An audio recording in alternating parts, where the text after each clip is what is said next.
Bien-aimé, quand tu es victime de la malédiction ancestrale, c'est une âme en prison. Tu es prisonnier de village. Comment reconnaître cela? Je vais t'expliquer certains rêves pour reconnaître que l'âme est en prison, pour reconnaître que tu es victime de cette malédiction ancestrale. Quelles sont les prières? Qu'est-ce qu'il faut d'abord faire? Parce que, bien-aimé, c'est une décision personnel. C'est une décision où tu ne dépends plus ni de ta mère, ni de ton père, ni de qui que ce soit. Alléluia, parce qu'il s'agit de ta vie. Alléluia.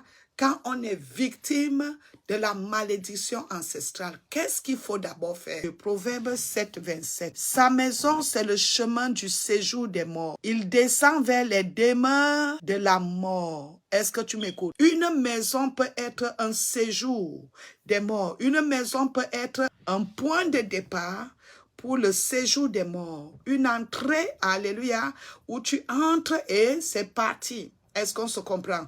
Où tu nais dans cette maison, c'est fini parce que les esprits sont là, les esprits, les gardiens de prison. C'est pour cela que comment reconnaître qu'on est victime de la malédiction ancestrale, où l'âme est en prison, on est prisonnier de village. Tout ça là, alléluia, c'est la malédiction ancestrale. Tu fais des rêves où tu vois des arbres. Des rêves où tu es dans une forêt. Des rêves où tu te tournes, où tu tournes autour d'un arbre. Tu peux crier le feu, le feu, le feu. Tu peux appeler le Seigneur, tu peux jeûner, tu peux prier. C'est pas mal. Mais si tu continues à faire ces rêves-là, où tu te vois autour des arbres, les arbres t'environnent, où tu te vois dans une forêt, tu danses autour d'un feu dans une forêt. Quand tu notes ces trois points-là, bien-aimé, comprends que tu es déjà prisonnier de village. Et un prisonnier de village est limité. Tu as du mal à progresser dans la vie. Toujours dessus. Parce que les déceptions vont se multiplier. Même si tu te maries, tu vas épouser une mytho, tu vas épouser un mytho. Parce que c'est ça être prisonnier. Parce que ta richesse ne doit pas aller ailleurs. Tu es pour eux. Tu les appartiens. Je brise ça dans ta vie. Et là maintenant, par la grâce de Dieu, c'est pour cela que tu as cette grâce de rêver, de voir cela, c'est une grâce même de rêver. Il ne faut jamais t'opposer à tes rêves, parce que Dieu vient t'avertir. Dieu te montre ce que tu es dans les rêves, parce que c'est ce que tu rêves que tu es. C'est-à-dire tout ce que tu entreprends, tu échoues facilement. Est-ce qu'on se comprend? Tes affaires tombent aussi facilement. Parce que, bien-aimé dans le Seigneur, tu n'appartiens pas à ces choses-là. Tu appartiens à l'esprit du village. Ton âme est en prison.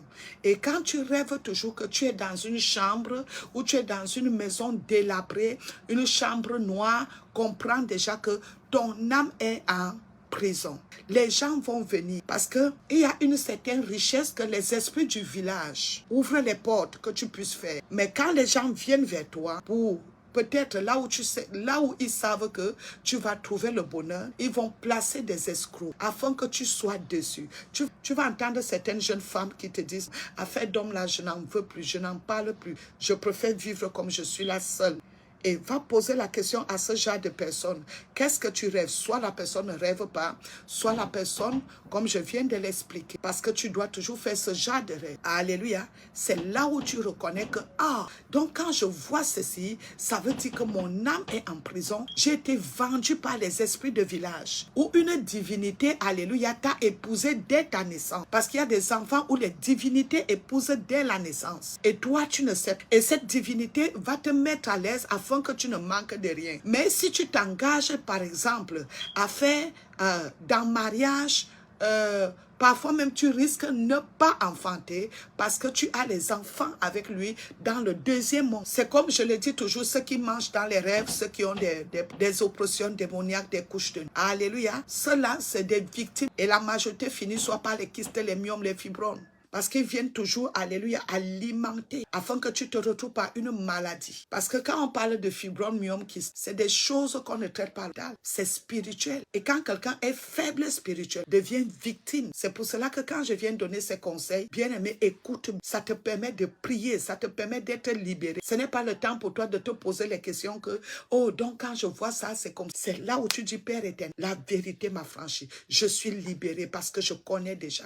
Amen. Quand tu rêves rêves que tu te retrouves toujours dans des endroits délabrés, des maisons délabrées. Je le dis toujours dans mes directs. Alléluia. Chaque fois que tu rêves que tu es dans une maison, la maison là, c'est toi, c'est ta vie. Si c'est une maison bien décorée, bien propre, avec tout dedans, avec la paix, la joie, c'est Dieu qui te montre ta vie parce que nous sommes la maison. Spirituellement, je suis la demeure de Dieu. Spirituellement, d'autres sont les demeures de Satan. Et là où agit, là où travaillent les ténèbres, ce n'est pas la propreté. Donc quand tu rêves d'une maison, regarde bien qu'est-ce que tu as, qu'est-ce qui se passe. Est-ce que c'est une maison délabrée? Est-ce que c'est une maison sale? D'autres rêvent peut-être que maman, je rêvais dans cette maison et il y avait des, excusez-moi du terme, et il y avait des caca, des déchets. C'était bizarre. À partir de maintenant, tu dois dire, Seigneur, Père, même si je ne rêve pas, retire mon âme de la prison. Que l'Éternel Dieu puisse retirer ton âme de toute prison, afin que quiconque le fait, bien-aimé, au nom de Jésus-Christ, se libère.